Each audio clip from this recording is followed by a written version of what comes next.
Arkham City is essentially a character-driven experience. So the most important thing is to have the right voices for those characters. Working with Mark Hamill and Kevin Conroy is fantastic for us. Like most people, you know, when you read the comics, these are the voices you hear of Batman and Joker. So, yeah, it's very hard to imagine the game without them. Batman isn't just this steely-eyed guy stood on the rooftop, dropping down, making the odd, quip and then punching people. He's going through hell. You're not safe here. No one is. Kevin would come in and go, no, I don't think Batman would quite say it like this, or no, this is how I want to say this line. And we're like, okay, cool, awesome, let's go for it. Don't worry about me.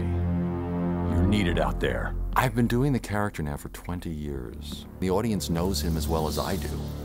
They would know in a second if I did something inauthentic, and they'd call me on it. Get out of my way, Quinn. Leave us alone, B-Man! I said move! When you see Mark become the Joker when he's actually in the recording booth and doing these voices, he actually physically kind of twists himself and manifests himself into Joker. Mark, sometimes I think he actually is Joker, so he just turns up and he just nails it. In fact, we rewrote all the dialogue to really fit into where he was taking Joker. Surprise! You fell for the old sick Joker gag, Batman. There's something about scary clowns, that it just creeps people out. But you of all people should know, there's plenty wrong with me. His purpose in Batman's orderly world is just to mess him up big time. Take my blood, for example. I wish somebody would. This stuff is killing me. Why should I care? Because now, there's a teeny little bit of me in you too, Bats. He gets great joy out of just the most sadistic, oddball things. Imagine sucking down that last breath knowing that Gotham is doing the same. What are you talking about?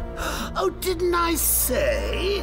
I've spent weeks shipping samples of my blood to emergency rooms all over the city. Because of the complicated character, Bruce Wayne and the Joker, there's a sort of a mutual respect there. Even though he knows he's insane, and he knows he has to be controlled, he would never want to kill him. Whereas the Joker is constantly trying to kill Batman. Hold tight. I'm in touch!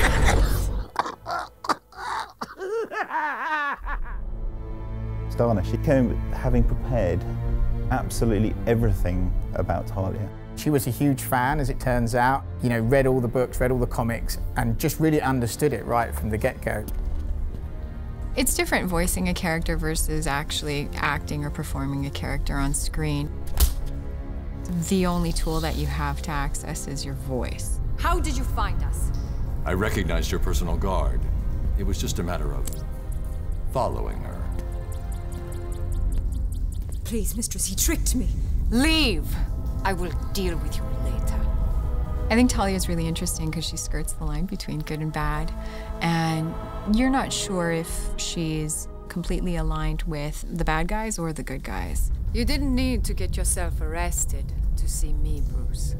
After that night we spent in Metropolis, you could have just called.